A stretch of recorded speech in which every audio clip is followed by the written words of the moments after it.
more than enough from. I rather have them focus on the UE5 and like implement the racing and things like that, build on that instead of building a web. Well,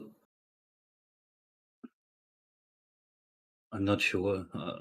I kind of want it now, you know. I'm like, we're waiting so long since it always changed from ship missions to what was it? Cream, Scream, now Sage, Rec, EV. So GM? yeah.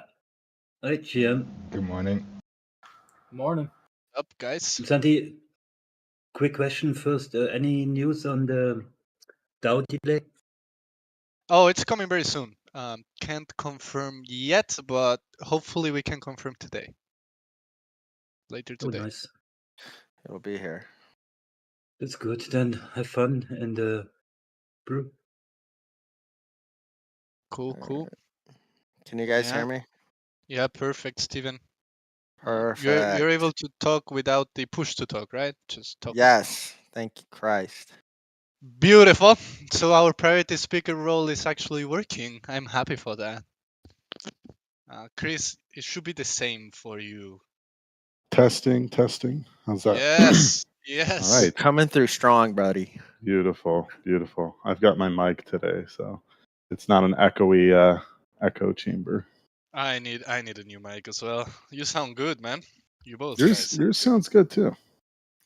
Really? What's the air quality like in where you are right now, Chris? Greatly improved. A couple of days ago, I would say we had a couple 100 meters of visibility. And then it was pretty much just like this yellow, scary smoke. But clear skies now. The air quality index is greatly improved. It's no longer over 300. Jesus. Yeah. It's like, don't go outside or you'll die. Man. Okay, I think we can actually get started here, guys. So welcome everyone to the Atlas Brew number 70. And today we have the Economics Brew, and we'll be talking with the Econ team, Steven and Chris, about the Q2 report that we just launched. I think it was a week ago, if I'm not mistaken. So let's Friday. get started. Yeah, Friday last week, correct? Yep. Perfect. We also have some translations coming to your native language. Couple work to do, a little bit of work to do there, but we should have that. And also, if you're French, tomorrow, Steven, you're joining the French community, right, to talk about the paper. I'm doing the French brew. Yeah, you're joining the French brew. We're gonna do some French only content. Yeah, sir. I love that. You're talking Steven, directly to the French Are you people. fluent in French? I didn't know that. I actually don't speak French, but I have some. I have some French only content for the French people. And actually, if anybody wants to do a brew in a very like a specific language, I will do your brew as well and give you some some specific content to your people. Man, that's beautiful. You will sing La Vie en Rose for them? I will give you specific content because we have a lot of. So one of the things that didn't make it in this report, because a lot of things get cut, unfortunately. That's the downside. That's why sometimes you'll see like some extra tweets come out from me because there's like a lot of stuff that just doesn't make it. Right. And one of the things that didn't make it in this report is country level flows, trade flows. And so we have like the flow of resources being bought like by region and like being sold by so like people in, for example, France selling resources to people in North America. Like, so we have that kind of data now, and this is really cool and it's exciting stuff. So I just want to share it. So if you have a brew, if you guys want to, you're Russian, you want to do a Russian brew. You're Turkish, you want to do a Turkish brew. Like, hook it up. I'll be there. I'll give you some. I'll give you some specific data about your country's participation. Man, This is awesome. The Steven World Tour is becoming a reality. Jesus. Mr. Worldwide. Mr. Worldwide. Mr. Worldwide. The data, bro. Yeah. GG. So Yeah, let's get started here. A couple noteworthy news, but first, what is the Atlas Brew? If you don't know, you probably know already, but it's our weekly event. Happens every Wednesday at the same time, so 1 p.m. Eastern time. Always in the voice chat here. So every Wednesday you tune in and you have something to talk about Star Atlas, since there's always something going on in Star Atlas. And today, as always, I have my two co-hosts. Jose, how are you, my friend? Doing good, Santi, doing good. Um, Lots of exciting things to talk about today. I have some I have a gift for the community. I promised Pock the Pirate that I'll share a lore alpha on Lustre today, so I'll keep my promise. And aside from that, excited to talk about economics always. Awesome. So, guys, also, if you want to follow the conversation, we use the Atlas Brew chat, not the chat that is inside the voice chat. We use the one called the Atlas Brew. Um, and then we also have Dominic Bain here. Dom, how are you, my friend? Doing good. Had a good weekend. Had a good 4th of July. Hope everyone did as well. I am definitely ready to talk with the econ boys because, my small brain needs some help understanding that quarterly report. So I'm ready. Same here, same here. This is very useful. So yeah, let's get started with some noteworthy news so we can then go to the main topic. First, we have a statement coming directly from Gallia Merchants, right, Dom? Yeah. Kriggs, I believe, has that statement. Kriggs, are you here right now? Putting him on the spot. Kriggs. If not, I can do it. I don't see Craig's. Yeah, I see Craig's. Oh, hey, sorry. There we go. I was at work and someone talked to me. How Yeah. dare you? Or them. Yes, how dare I listen to the Atlas Brew while I'm at work? Are you actually flying a plane right now, Craig's? While listening to the Actually, Atlas no, Brew? I had to sign some paperwork for someone to go fly a plane, so. Okay. Kinda. Related. Kinda. Hey, so I think I missed the intro, but I think this is the part where I'm supposed to talk about San Diego meetup. Yeah, go for it, man. Floor is yours. Awesome. Hey, appreciate it. Thanks for giving me the quick minute to push the Atlas Brew t-shirt. I want to thank both Dom, Santi, and Jose for proposing the idea, and then obviously if they're in the room, Michelle and Clara for working with us for the past couple weeks. But yeah, if you're going to play GG and you plan on attending the Atlas Brew meetup, we have now through Gallia Merchants the Atlas Brew San Diego official T-shirt. For those of you that are going to attend, we actually will have a representative from Gallia Merchants there wearing the T-shirt, and I know several of you in the community have already bought the shirts, so I appreciate that and appreciate the support. Unfortunately, I won't be able to attend because they won't let me take the airplane and fly it there. So I wish I could attend, but it looks to be an exciting event, and so yeah, hopefully everyone has a good time, and thanks again to the community team. Thanks, Chris. And I link the website and the picture of the shirt in the Atlas Brew chat if anyone wants to look or get it. Thanks again, Chris. Looks beautiful. And Thanks, guys.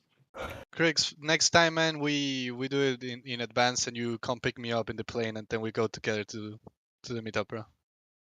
Yeah, for sure. Tell the Argentine government to let me in, and Yeah, just no worries. don't look around. I will handle. Don't worry. Cool. So yeah, if you want to check out the shirt, and if you're going to the San Diego meetup as well, it's looking beautiful, and you will be able to represent. It's one of a kind for sure. So another thing is that we released the July Atlas Brew schedule. Do you want to cover that one, Dom? Yeah. So I just dropped the announcement link in the Atlas Brew channel. So we have the schedule set up for the rest of the month. Obviously, today we're talking about the Q2 State of the Economy report with Steven and Chris. Next week, we're going to be talking about being a politician. Jose has a fun one planned there. And then on July 19th, that's a big one for a lot of people because there's been a lot of discussion about that. We're going to be talking about V2 ship config. So that's going to be a fun one. And then, as always, we're going to end off the month with community updates and freestyling. So Yeah, go ahead and at the top left corner of the Discord server, you can mark interested on all these events and make sure you join us every Wednesday. That's all Yeah, I and got. I also posted them in the Atlas Brew chat. So you can just go to the Atlas Brew chat now and mark us interested to all the events, all the Atlas Brews. So you get the ping and you don't miss them. It's a fun schedule that we have. Really looking forward to the V2 ship config one. And I think that's when you can call something spicy done for sure. That's gonna be Wait, I haven't spicy. said that in a while. Yeah. I know, but I think it's worth it. I think it's worth it to say it for that one, for sure. When are we gonna have single faction versus multi faction DAC discussions again? Bro, no way. Don't get started, bro. Maybe when Uh, the Say DAC hey the Ronald. word. maybe when the DAC platform comes out, that could be a good time to have it. Let's do it. Those were the real spicy ones. Ronald, man, you ready for what is it? 7, 8? I Round don't even know at 7, this let's point. go. It was Ronald against the world last time. Respect. Cool. So another thing that releases the Atlas Star. Jose, what are you guys currently in there? Yeah, the Atlas Star released last week. We covered a little bit about the Police DAO, what you can expect from the PV proposal system, which are the steps into making your proposal. So if you are interested in politics, the Atlas Star will start now disclosing and reviewing everything related to politics in their main topics. Uh, we also disclosed information about the Staratas lore, especially what's going on right now in Galia Expanse. We shared some information about the lore wiki, which has some alpha on ship configs, as you guys probably have seen already. We spoke about the meetup in San Diego, and finally, we released the much awaited roadmap update with everything that you guys that's on our pipelines. And gotta say, we are reaching out to the next stage of developments and releases. But yeah, things looking cool. Nice. So yeah, guys, make sure to go check it out. Awesome. So another thing that launched is also the Destination Starbase campaign as well. And these are the mining ships for Star Atlas that will allow you to be fully ready and prepared for wreck. So you will be able to mine using these ships. So make sure to take a look at it. Dom, do you have the link for that one? Yeah, let me grab that. But yeah, do utility miner ships. I really like the miner ships. I think they're really cool. Do utility, super sick. I'm gonna link the announcement in just a second. I grabbed it and I'm putting it, and I put it. All right, cool. Cool. So make sure to go check that out, guys. Big utility for the mining ships. Cool. Another thing is that Mission 2 for now alone is upcoming. We still have to confirm the exact date, but make sure to get those quests for Mission 1 in, guys, because that's gonna be not ending because you will be able to complete still some quests, but some of them, as you know, are time based, and those are the ones that actually allow you to get into the gold tier, the highest tier. Yeah, I just wanted to So comment on this real quick, Santi. And so I just linked the photo or the loot that you can get for Mission 1. And for the gold tier, you get a Visa solo skin. And it's getting to the point where like if you start now, you're not going to be able to get that. And of course, when Mission 2 starts, you're not going to be able to get it. So definitely finish your quests on Never Alone. That Visa solo skin, I not financial advice, I think that's going to be a pretty rare skin. It's pretty cool.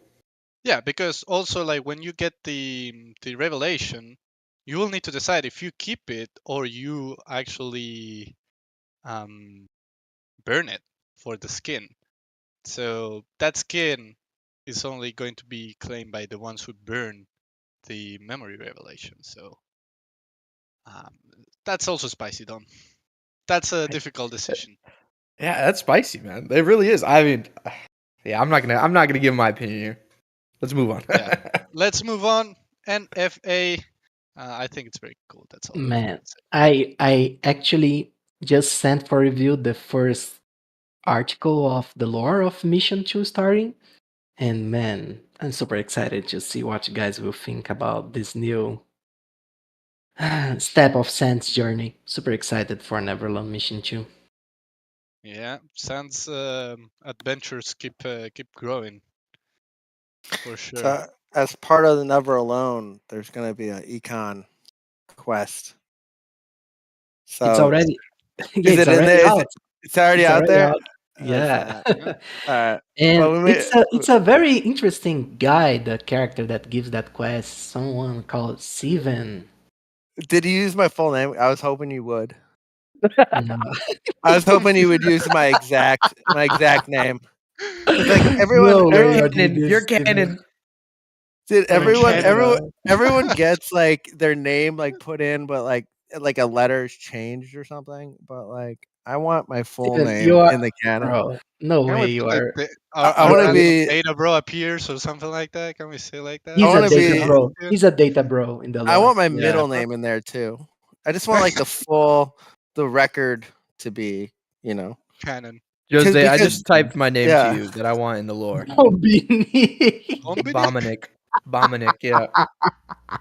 I want to see Bominic in the next iteration of Bro, some lore. guy, no, make a poll. If the community says that your name should be Bombinik in the lore of Star Atlas, I will comply and add this name What as do you? the Oh my god! I want and to your see it. canon name. I want to see what community thinks of Bombinik. Ray said approved, so I mean it's approved. We're good. I just want everyone who reads the lore to be able to find me on LinkedIn and connect. Can we get an official Star Atlas canon link? W for Steven, man. The guy is real, bro. Yeah. Oh, Cool. looks like Bombinik is getting approved in the chat. I Approved. posted the poll. So you guys can go and vote if Bombinik should make it to the canon lore or not. Man, what the hell? Everyone wants Ladies and gentlemen, Bombinik. that's a sweep. That's a sweep. That's a sweep, bro. No one's voting against Not a Bombinik. single no, by the way. Not a single no, bro. Let the record Not a show. single This no. is Bro, this is what the people want. It's the will of the people, Dominic. Jose, proposal. Jose, You you are say you're for the Bombinik. people. You say you're for the people, Jose. This is proof. You got it. You got to do it now. Yeah, Man, we your can do character it. is Signal just narrated your character. Oh, who voted no? Oh, Who am I no, calling out right now? Okay. Let's get back on track. Awesome. And a Okay. thing that we wanted to mention here is also the meetup that Signal hosted, which we saw the pictures. I'm sharing the tweet now. Looks like it was a lot of fun, man. I wish I can go to the next one. Look at that second So- picture of Signal and Ray. Nah, that's a blessed picture, bro. I love that. Those are my co-pilots right there. Yeah.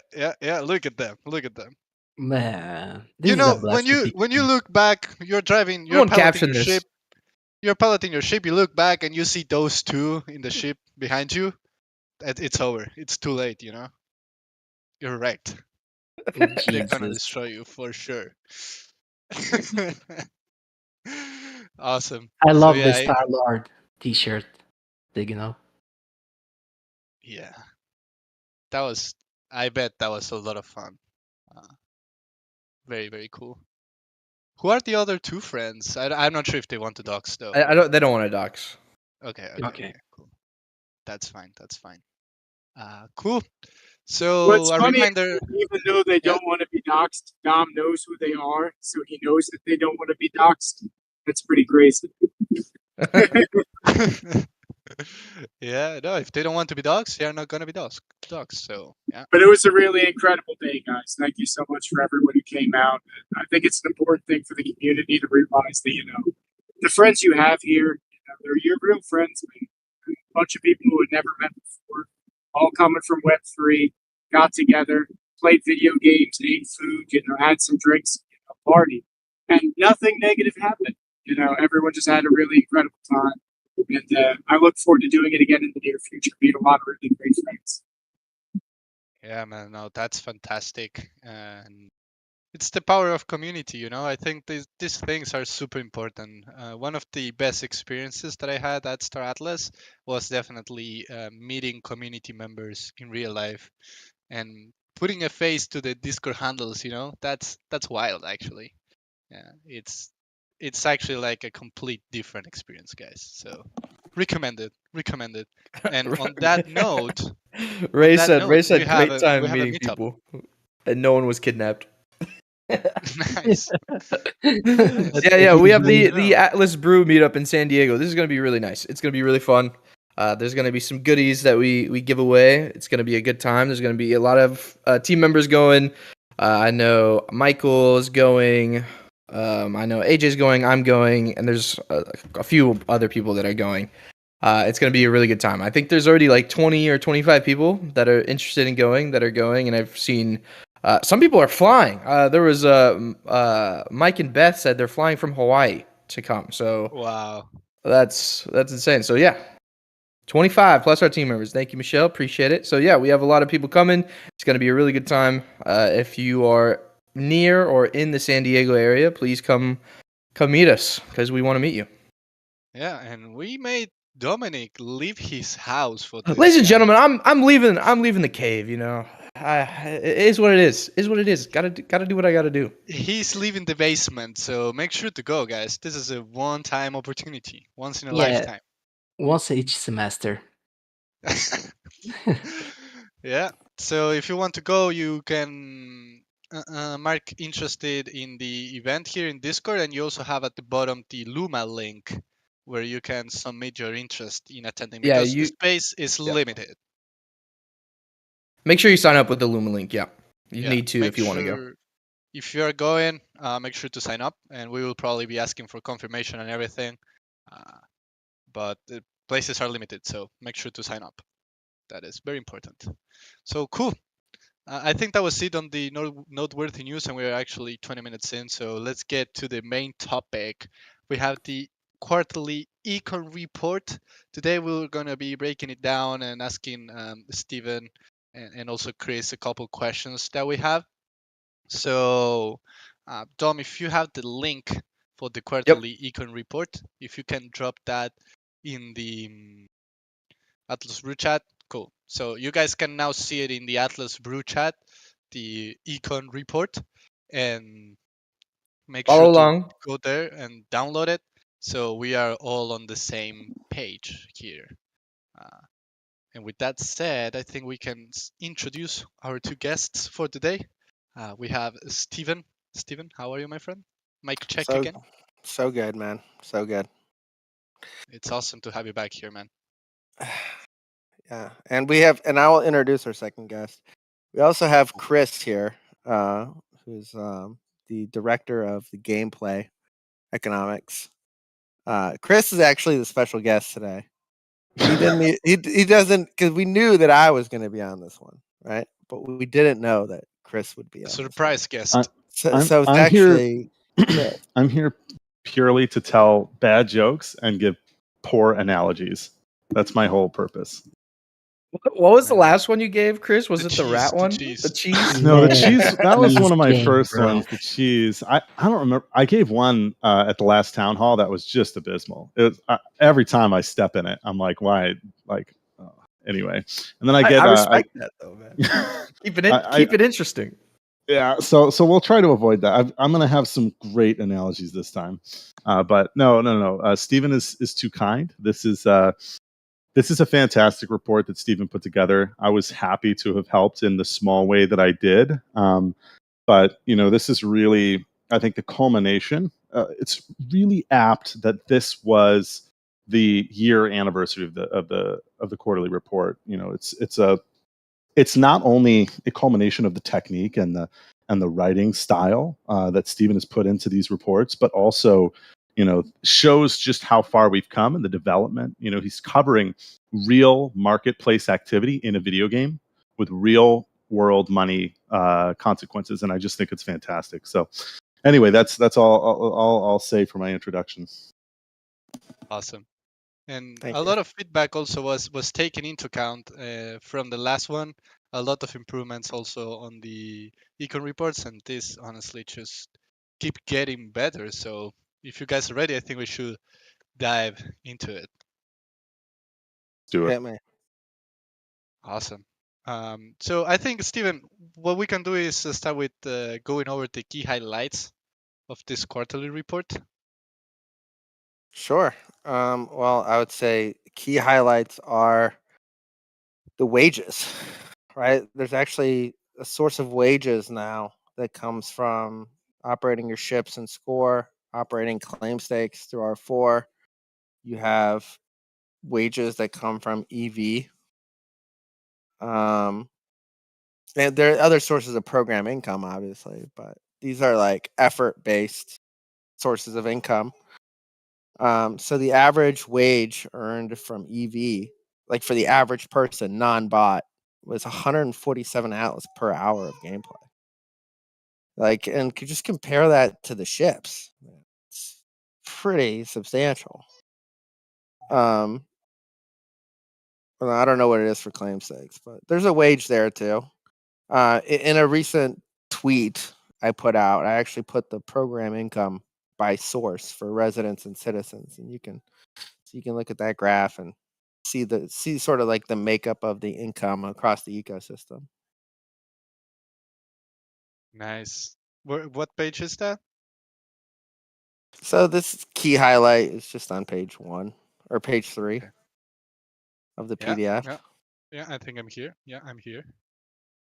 Yeah, the EV stuff was this was all like last minute, right? Because like we had to write this report like basically in a couple weeks because the R4 economy had just been liberalized on June 7th, and so we had to like piece this together. So this was the table 3, the EV summary. That's the final, table or whatever. You can see the date on it is 2 days before the report came out. And we really wanted to break out the bots versus the non-bots. And you can see like if for the average soul flare, like non-bot, was making like 230 Atlas per hour. So that's pretty substantial. It is. But if you're a bot, like you're just crushing. And we've obviously cracked down on that. Ooh, and what is the main highlight that you have from it? What is the main thing that you learned from this one, From Steven? this report, this one, I mean, it was all. I was learning a lot about our R4 market, right? Like I learned a lot about like the suppliers, the people who demand it. Discovering about half the or most of the people who provide R4 and or are selling it every day in the market actually own claim stakes.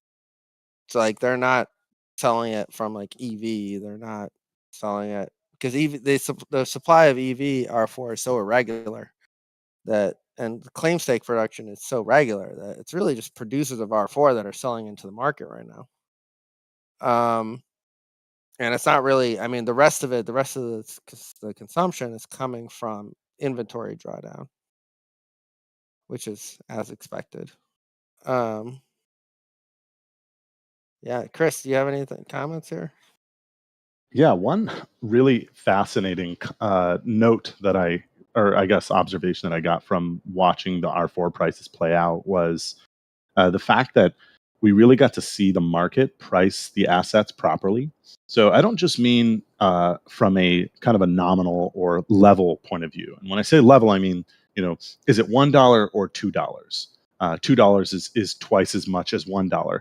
I mean, from a relative point of view, from one R4 to the next. So if we think about these different R4 being consumed in the economy in different proportions, given the specific demand for R4 in our specific labor market and score, we got to see those prices reflect those specific demands.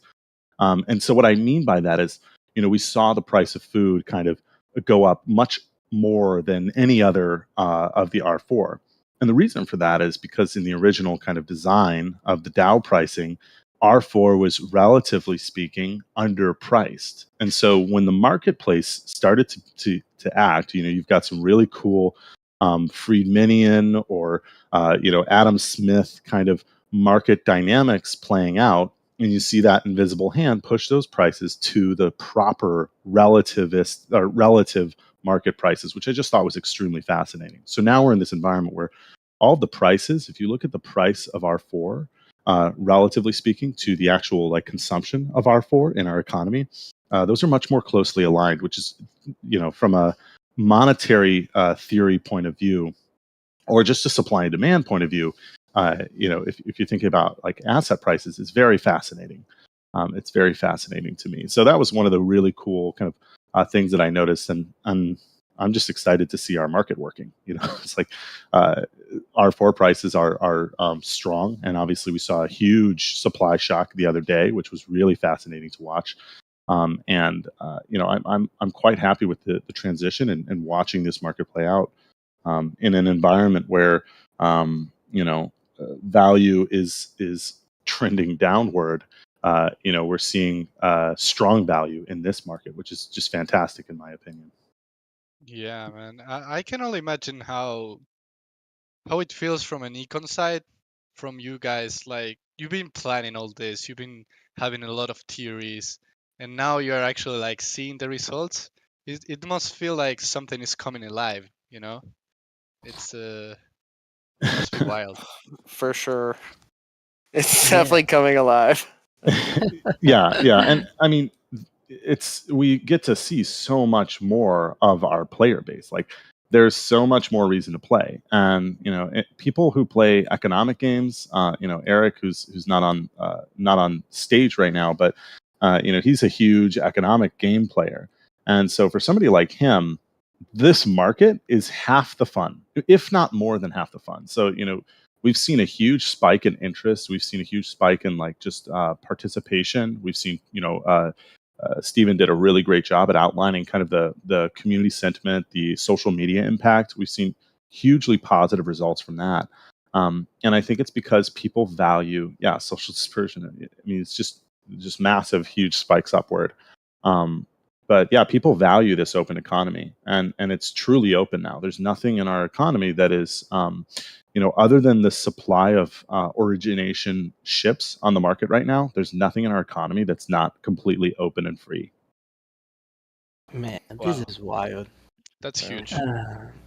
Before we start going deeper into R4, could you guys speak a little bit on the Star Atlas census? Like how was the impression you guys had over the growth of this new period and overall statistics and data that our bro collected on this report? I saw some very interesting conclusions. Yeah, sure. Okay, so first I want to like go over what the census is. Yep. Because we actually like re-went like as being like the 1 year anniversary, it made sense to me to sort of like go over like what the I guess what the founding principles of the census were and like how that has changed over time.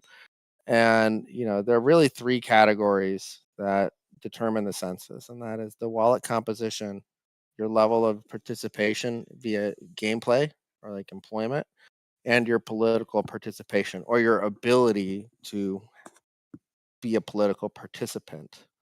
Right. And like these three things determine whether you're a non resident, a resident, or a citizen.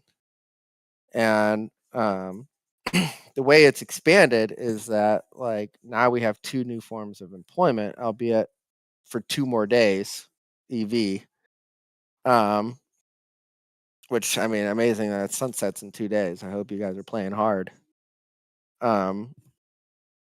But yeah, so we have two more forms of employment, and like even though in EV you don't have to be an NFT holder, you don't have to own anything, but you can still you can be an EV and be in the Polis locker and be a citizen, right? So the it's about like having these definitions be able to grow and expand with how the game evolves, with how the game expands, and just to be like conceptually the same.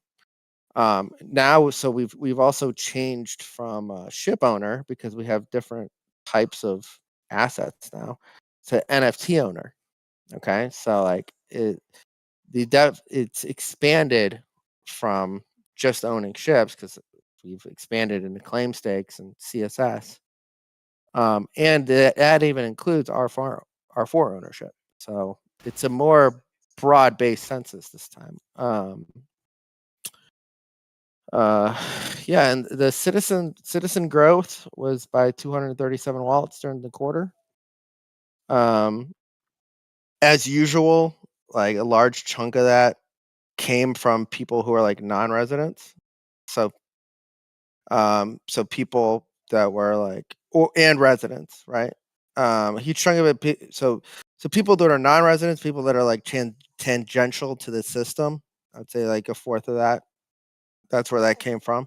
And then the other huge chunk that where it always comes from are people that are residents. So people that were employed like last quarter and had NFT ownership that decided to like pull the trigger and lock up some polis, basically. So that's exciting. So that means our core player base is just growing.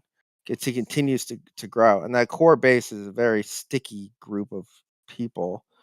They don't shrink very much. They just continue to grow.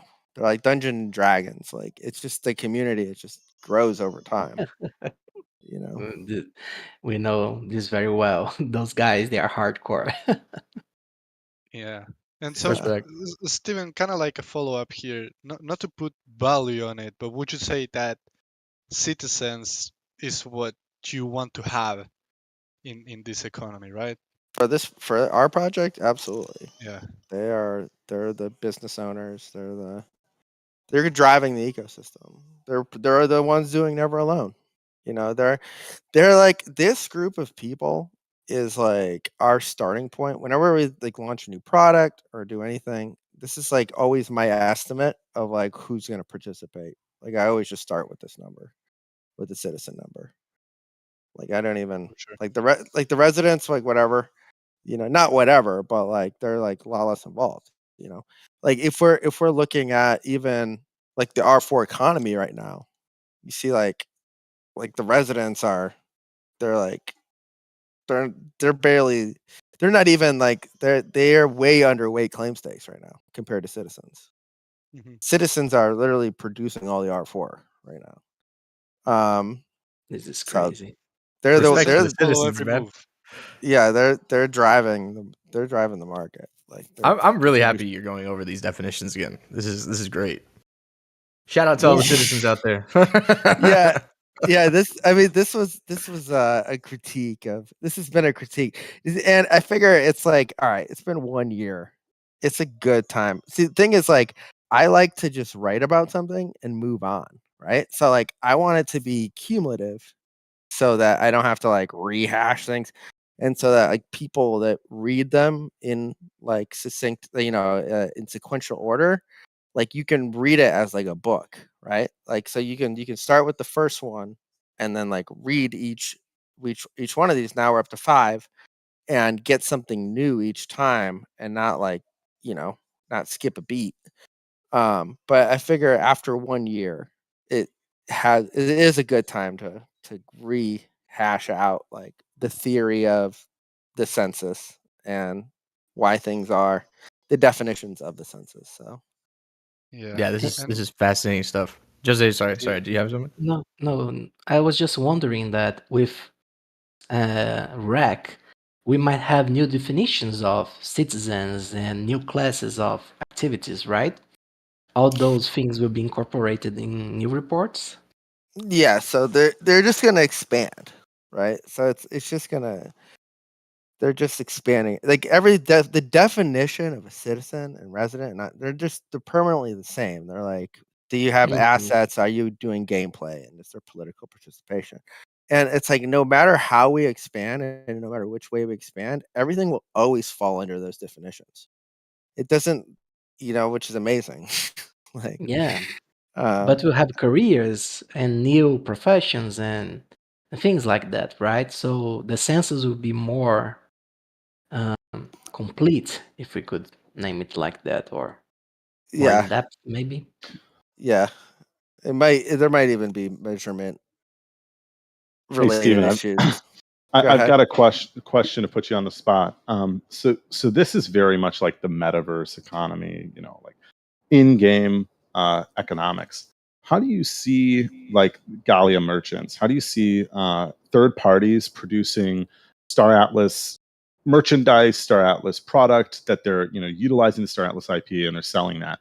Do you see them as a part of this census, or are they kind of is this census exclusively for the Star Atlas virtual economy? I would love to. So this is part of the first draft of this paper, and I actually mentioned them in that draft. I would love to be able to explicitly incorporate the people outside of official Star Atlas programs. But what first of all, I know it's difficult to do that unless there's an official registry. And second of all, I also know that these wallets they're probably citizens. They're Mhm. probably in that group already. I would Yeah. I would love see the thing is we're trying to also mention we're trying to develop a concept out of GDP. Okay. And that concept, that's it's a flow-based measure of income, right? And we want to be able to capture the external marketplace, right? Things that are we want to capture the selling of shirts in Atlas. That's I think part of GDP. And I think for that concept, that's where it's going to get interesting. Man, Yeah. that was a really good question. That was super interesting. I kind of want to move on to the next question here, and we're going back to the R4 liberalization here. Can you talk a little bit about what the impacts from that change were? I know we've already talked about it a little bit, but just kind of cherry on top here. Well, there's a lot of stuff going on here. First of all the secondary volume, that is the peer-to-peer economy. Okay.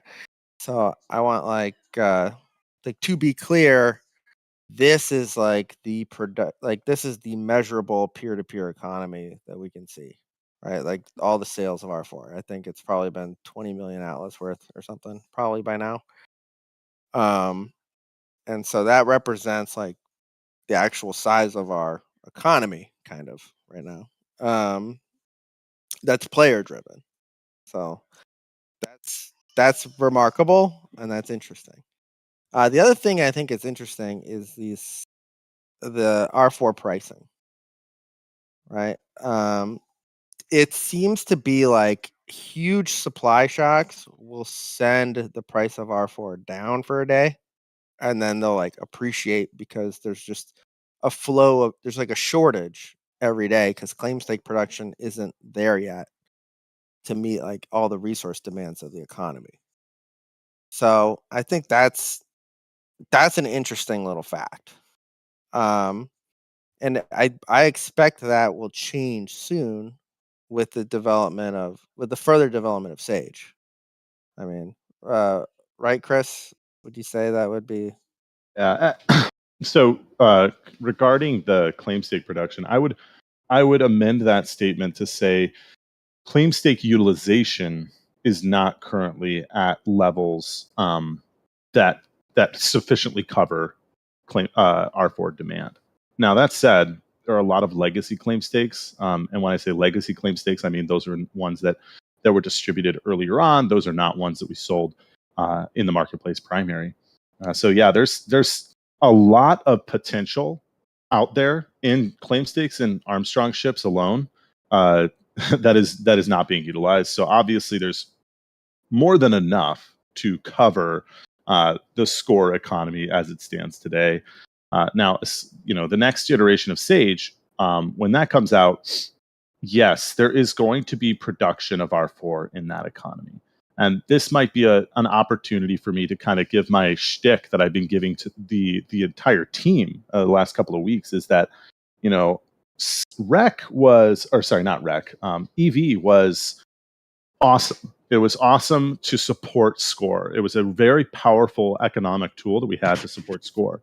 But there was no closed loop economy in EV. It was simply, what comes out comes out. Nothing else has to go back in.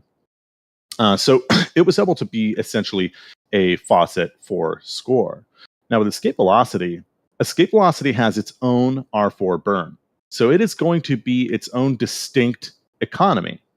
Now that means that what's produced in Sage is going to have to be reinvested back into Sage. You produce some fuel, you're going to have to use that fuel in order to, fuel your ship, fly around.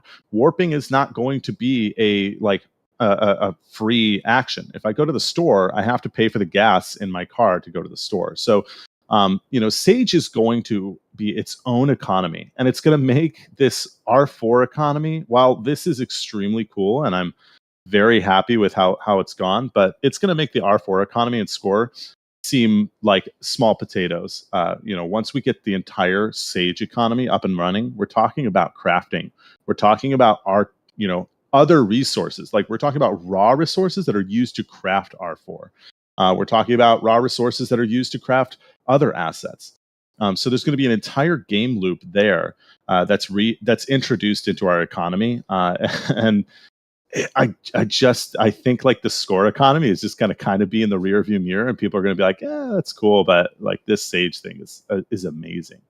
But yeah, obviously the Sage economy will have the ability to kind of provide R4 for the score economy. If those score players are stubborn and they say, I don't want to play Sage, I would rather buy R4 off the marketplace, then those highly, those utility maximizers, those profiteers, those participants, those workers, those people who are willing to put in the effort, those industrialists are going to be able to provide that R4 through Sage production. And who knows what that's going to do to, obviously we have an idea, but that opens up a whole new world of secondary market behavior. Yeah, And and no, just go for it, please. no, since I didn't want to go there, but since the econ team went on their own free will talking about rack and things like that, we saw that there was a flow of resources going to the marketplace on EV that was quite particular, right? We had airdrops of the people supplies weekly that were generated through game structure, and we had the claim stakes, which were passive, all the time, reliable supply of resources. Do you guys believe that the new dynamic will be more instantaneous resource generation, or will have timely flows like we had with EV or something like this? So the next iteration of Sage will be 100% on chain, which means that everything will be instantaneous. Boom. So your labor supply will see, like the EV thing is crazy, right? Because it's like, all right, you earn it, and then you have to wait like a week or two to actually get the R4. And so like that timing issue that was like a friction, right? That like created this volatility in prices.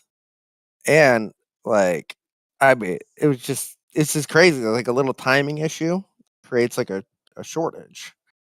And then on one day it creates like a huge oversupply. Right? And then but it was like it created like this predictable volatility. And I imagine that now that everything's gonna be instantaneous, it's like, hey, if you need R4, you're gonna like work for it, you're gonna get it the same day, and you're gonna have it, right? Yeah, that's a game changer. And also, one thing that I think it's kind of like a game changer is that right now you can get on escape velocity, and you basically don't need to own the ships that you get in escape velocity.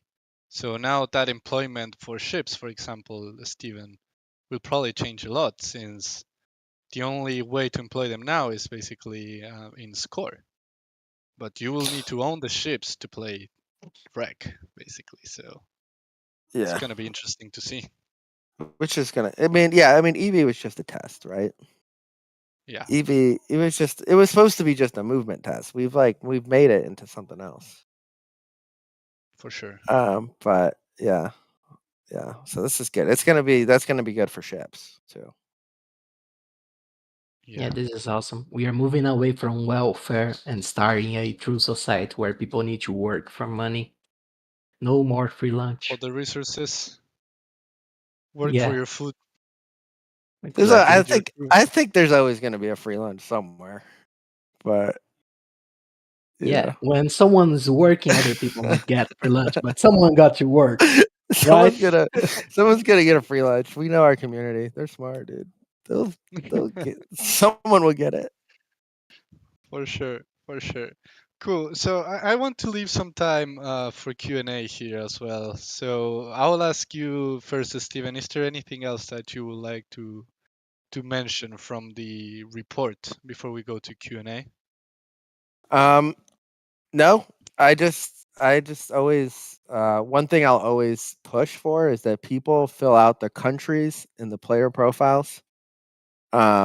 Because we're doing a lot of interesting country level data stuff. And actually, this was a request that I had at the first quarterly last year, that people fill out their countries in the player profiles. It really adds to the data in a way that's gonna, like, I think, really shock people. So Mhm. that's my only thing I will say. And now Yeah, questions, bring them. and it is also, Steven, a never alone quest. So you can get XP by selecting your country.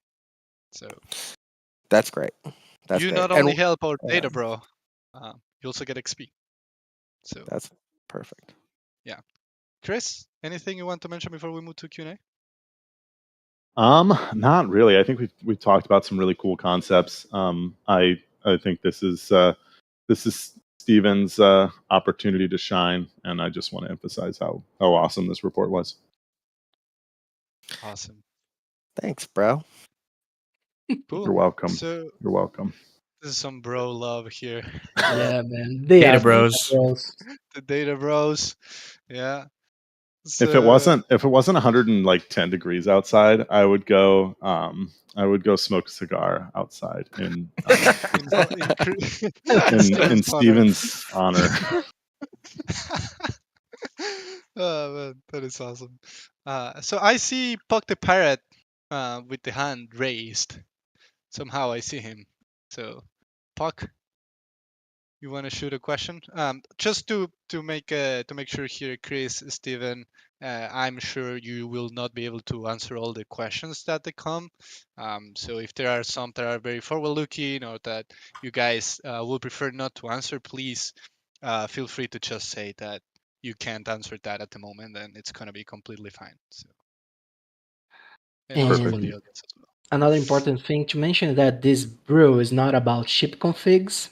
So we'll have a specific brew dedicated to that. So if we can keep the questions on theme, talking about resources, liberalization of R4, REC or score or EV, please, we would Yeah, appreciate. on the paper, topics mentioned on the paper.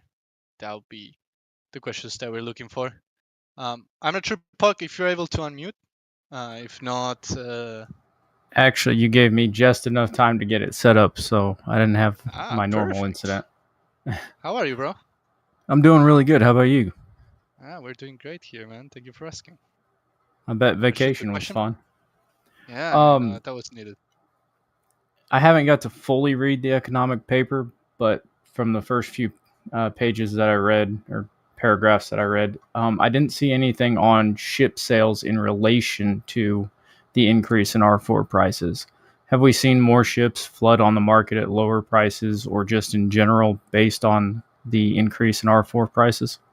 So we have seen a bifurcation that has occurred. So what we've seen is that people who actually own claim stakes or are natural resource producers have been depositing ships into score. And then people that don't have a natural R4 source of production have been withdrawing ships from score. So it has impacted the sales, I guess, because I mean I haven't looked at prices, but that's what's going on with score. And that's going to be on one of the see here. You can see that graph, I guess. Page 10. That'll be Thank on you. I page. appreciate that. Yep. Let me see if I I can got- send a screenshot. I have another question here. It's from Lordo, and it's on the topic of score. And score is just faction fleet for anyone who doesn't know that. But on the topic of faction fleet, when do you guys estimate, or don't give an estimate, depending on what you want to do here, when do you guys estimate that faction fleet or score is going to be deprecated? That's a great question. It's not in the paper. So Perfect True. answer. we're, Get your we're not shit together. Answer. so we're I not going to love it. answer that question. I But love it. I see Signal dying for raising his hand. So Signal, please, my friend, go for it. Hey, how are you guys? Doing good, man. Signal, how you great, doing, man? great. I'm a Wow. big fan of the econ team and everything that you guys do. So, spoiler alert, I'm going to ask a question about supply and demand in the R4 markets. Uh, so, as you see us transitioning to rec, I'm seeing a couple of different forces. One of the things that made R4 production so easy in EV was the fact that the team for the longest time kind of took an agnostic stance towards botting. The moment they got a little more aggressive against botters, we watched activity go from like 2.2 million transactions per day down to like 700K. A pretty steep fall. And it's one thing to think that, okay, the botters dropped off. It's another thing to think, okay, well, that also accounts for resource production. Now, as we transition into rec, we're going to need to own physical ships in order to mine resources. So that's going to restrict the player base a little further. We've already taken an aggressive stance against botters and botting and various types of automation. So I imagine that's going to prevent people from being as ambitious, let's say there. With a potentially restricted player base, a stiffer stance on automation, the fact that a vast amount of resources are going to be used to craft things that aren't R4. I mean, like, I could be out there crafting ship components. I could be out there crafting modules. I could be out there crafting any number of different things that you allow me to, rather than chasing after the base resources themselves.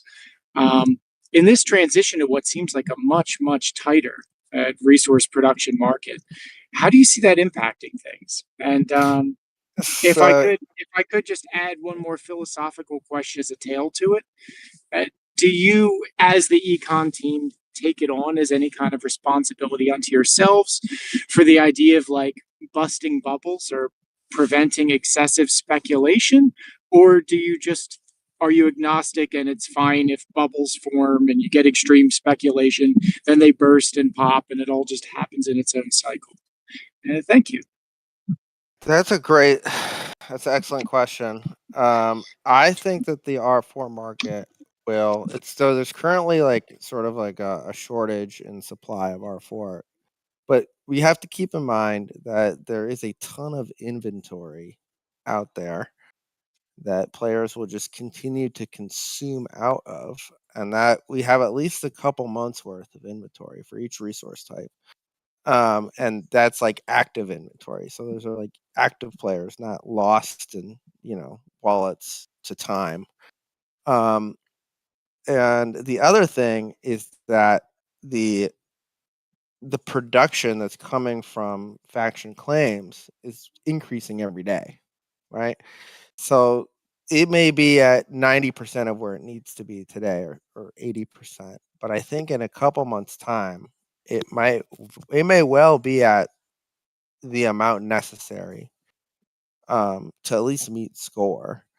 But I do see your point here. Like, you think that there's like competing forms of labor, right, for certain types of crafting activities, and that like there may not be enough for the R4 market. Now that's just an interesting play, and I think it's definitely part of the strategy, right? Like, if you're a game player, this is an economics game. Like, we shouldn't. This is definitely part of the calculation that you would have to think about. Chris, I know you have a good answer for this. I mean, we could talk for a long time about this. One comment with respect to a restricted player base in Sage because of the requirement to own a ship. If I had to take a guess, I would guess that of the players, wallets, etc., that are behind the activity in Sage escape velocity, 99.9% of them, obviously that's I'm just pulling that out of thin air, have some sort of Star Atlas ship. The other thing is, you think about, I think we had a 1,000 Atlas fee. That was about $2 or something like that. That was locked up when you got into escape velocity. A ship on the secondary marketplace can be had for that amount. So I really don't anticipate a restricted player base for escape velocity. It's very much, the way I see it is, it's very much a kind of an entry fee. It's the box price, right? Like if you go play any game, it doesn't have to be a Web3 game, you're going to pay some amount of money, nominal money to play that game. So that's just my comment on that. I don't anticipate seeing a restricted player base due to the need to have a ship in Sage. On R4 prices in botting, or just prices in general in botting, and I'm speaking specifically with respect to, obviously, Atlas, our in-game currency. The price of R4 in Atlas. That's what I'm speaking to. Okay, because when you talk about any other currency, you start to get into kind of much more complicated modeling, because you have this exchange rate between that thing, Atlas, for example, and the other thing, whatever it is, Sol, Ethereum. Okay, so we've got these assets that are priced in this in-game currency, just like you would in WoW.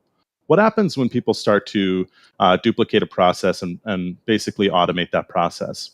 Well, the production of that thing is going to go up and up and up, and they're going to keep doing that, and they're going to keep selling that stuff until it's no longer profitable to do so. And when I say profitable to do so, I mean investing in those ships, investing the time and effort into doing that operation is no longer worth it, because the price of that thing goes down. So the market's going to determine the price. It's going to determine the equilibrium effort or labor that should be put into that activity. And once that kind of equilibrium effort is exceeded, people are going to start to cut back down on their production, because all of a sudden it's no longer profitable. I'm going to go do something else. Okay, so that gives the opportunity for real human players to come in, jump in, and say, okay, I'm going to participate in this thing. And this is the pure market explanation. This has nothing to do with anti-botting and mitigation protocol, which we are we've already taken steps in escape velocity to mitigate botting.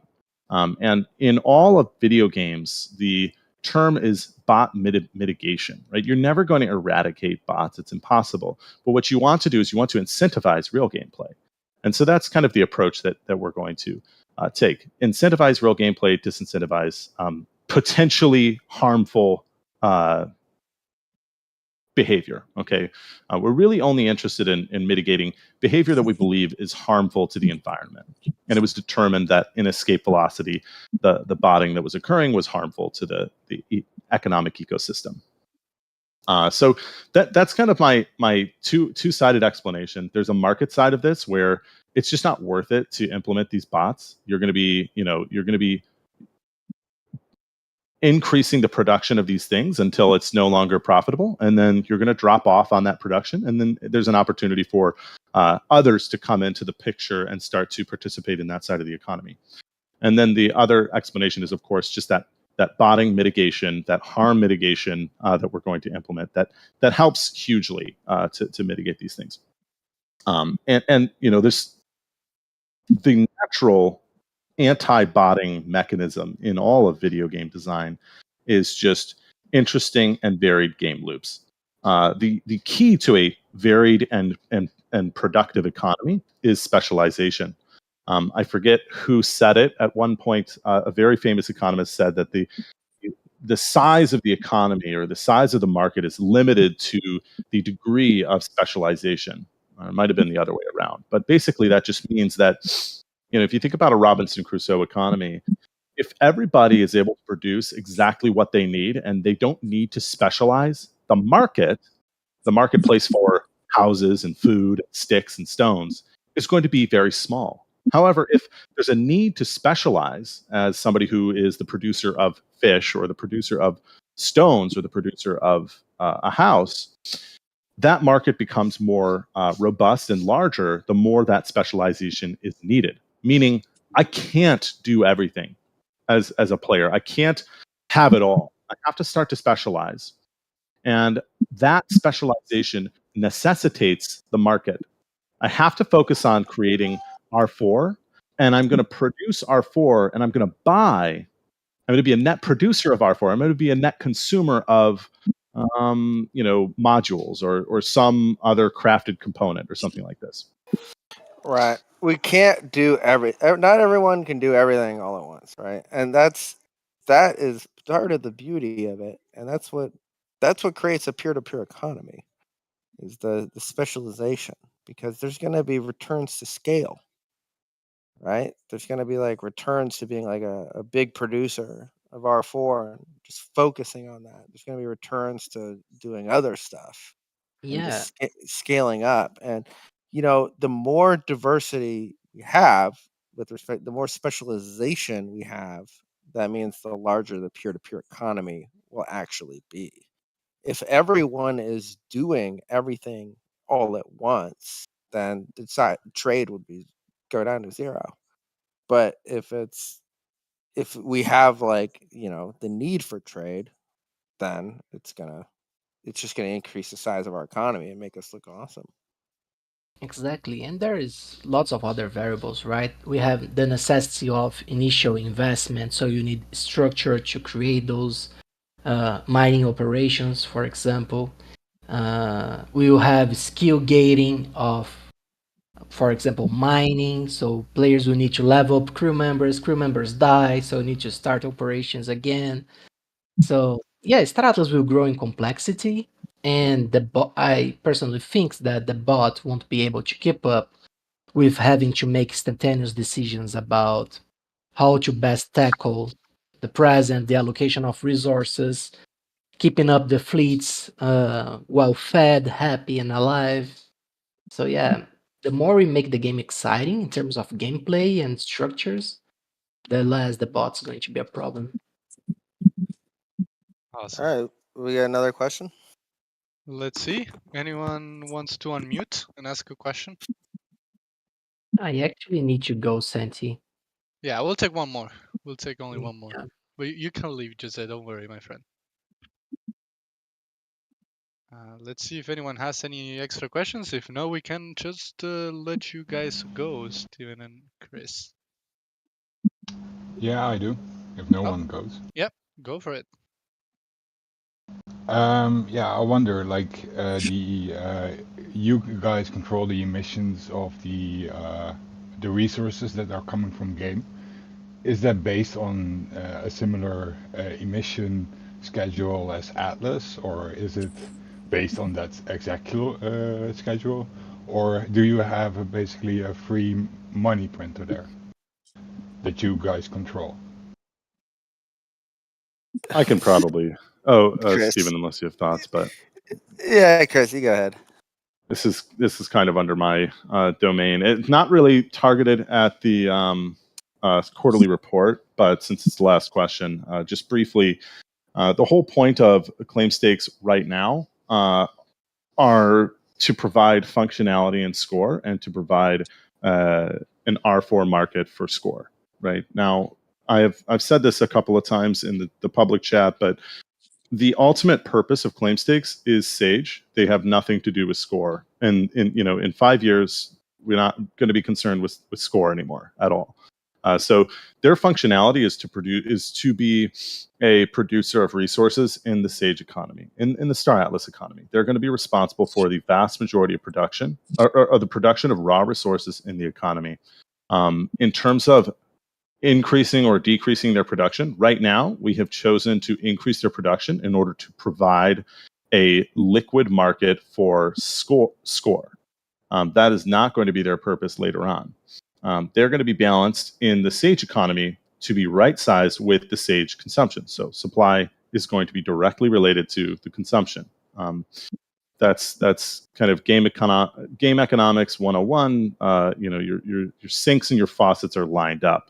Okay, so in terms of a money printer, all video game economies are a money printer, but it's about controlling inflation of assets and the deflation of market prices. That is our goal.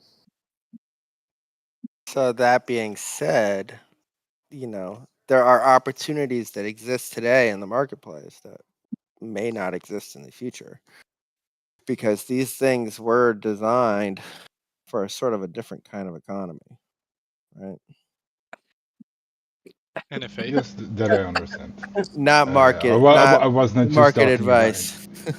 I was not only talking about score, but like at some point we only have Sage or the game, and you still have the Atlas emission, and is that what the resources are based or gonna be based on, or is it a free a free fund that you can produce? Because you're saying it's gonna be a real economy, and it's tied to a real economy, and we can all cash out. So if you, it's a. That's actually it's a great question. And it's separate. So you're saying, well, yeah, the emissions too. Their emissions, they're going to be in Sage, right? So that's where, saying the resource consumption is going to be matched up to that.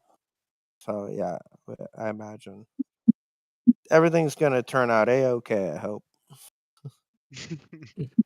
All right. Cool. Thank you. Santi, I need to give my lore bit before we close Yeah. because I promised it. Yeah, And let's do that. yeah, man, okay. The Usturs, as a civilization, they are not afraid of death, which is something that's quite different logic from other civilizations in Gallia Expanse. They are afraid of something else that's tied with their spiritual development. And there is a group within the Ustur faction which is responsible for, how can I say, protecting the whole Ustur civilization from deviating individuals.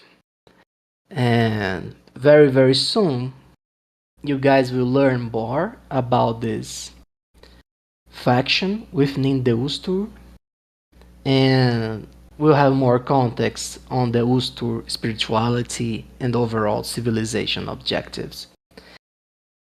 Coming real soon. Oh, and Nice. Never Alone will have a very interesting role played by one of the Ustur's characters. And we also see what happens when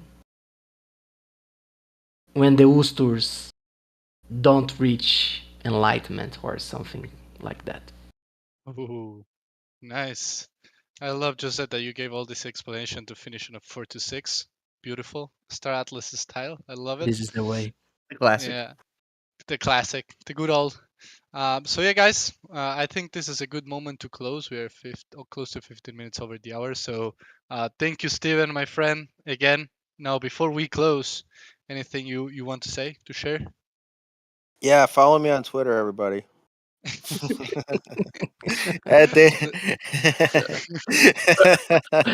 Shameless shilling of tweet. Let's go, Steven. Bro. Follow the data bro at data_bros. I'll share your Twitter here. I'll share your Yeah. Twitter here. Follow me. You guys Data go and bros. follow the data, bro. And then go follow Chris_economics, if I remember correctly. Yeah, Let's Chris check Economics. Chris. Yeah, that's right. Yeah. Thank you, follow- everyone. This was Thank you. super fun. Good, bro. Thanks, Yeah. guys. Awesome. Chris, before we hop, Chris, anything you want to say? Not really. Is my sound working? I unplugged my mic. Okay. Yeah, Yeah, no. still working. It was a fun chat. It was fun to collab with Steven. Yeah, we're always doing very interesting and exciting things in the econ department, so it's nice to every once in a while be able to have a public facing chat like this. Hope you guys got something out of it and it was satisfying. And that you feel like you have some people who kind of know what they're doing at the wheel. So always have to come back. That is great. Thank you, Chris. Thank you, Steven. A pleasure as always having you in the brew, and hopefully we can have you in a lot more brews. So Yeah, French Brew. yeah, French Brew. When is that? Tomorrow? tomorrow. All right, I'll be there. Yeah, Maybe for yeah. the Alright. French people. For the See you guys. French people. All right.